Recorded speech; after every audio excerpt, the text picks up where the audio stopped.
Generac 4000XL portable generator. It will crank and run, but only for a few seconds and then it cuts off. I believe the oil pressure switch is bad. But before I crank it up and show you what it's doing, let's check the oil level. Now this model does not have a dipstick. You're just supposed to fill up the oil until it starts running out.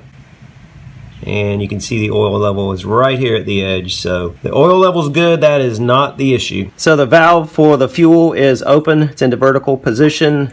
It's at full choke. The run stop switch is in run position. The oil pressure switch is down here. This wiring harness leads to that switch. So what I'm going to do is crank it up a couple of times. You will see, or you will hear, that it shuts off after only a few seconds of running. Then I'm going to disconnect the wiring harness, crank it up again. You'll see that it continues to run. And then when I plug the harness back together, it'll run for a few seconds and then shut off, telling us that when this is plugged in and when that switch has power, the engine shuts off.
So with the switch unplugged, it runs fine. Plugging the switch back in causes it to cut off. The oil pressure switch is the problem. Before I ordered a new switch, I took this one out. I cleaned it out with carb spray, also cleaned the electrical contacts.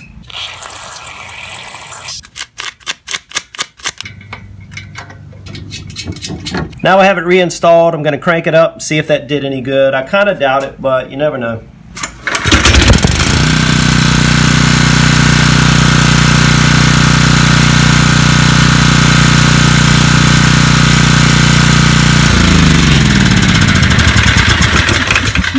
Alright, that's what I figured. I need a new switch. New switch is here. It's an aftermarket switch. It's not a Generac brand, but it is advertised as being for Generac generators.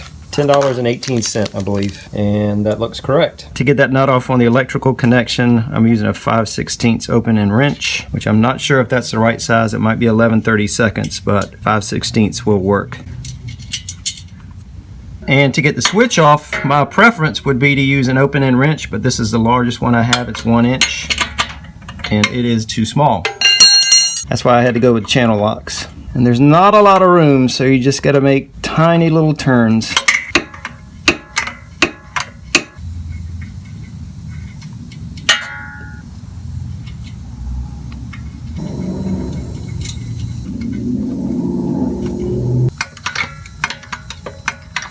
And really, if your switch is bad, you don't have to replace it. You can just disconnect that wiring harness and use it without an oil pressure switch. Then you run the risk of your generator running low on oil and damaging your engine.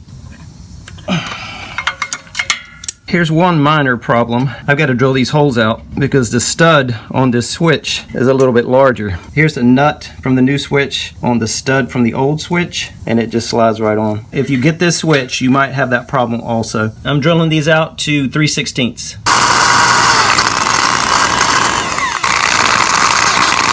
Didn't plan on that, but no big deal. Now they should slide right on, which they do. I know I'm blocking you, but I can't help that right now. Just getting that nut down tight and holding those wires at the same time so they don't spin around. I'm gonna go with that.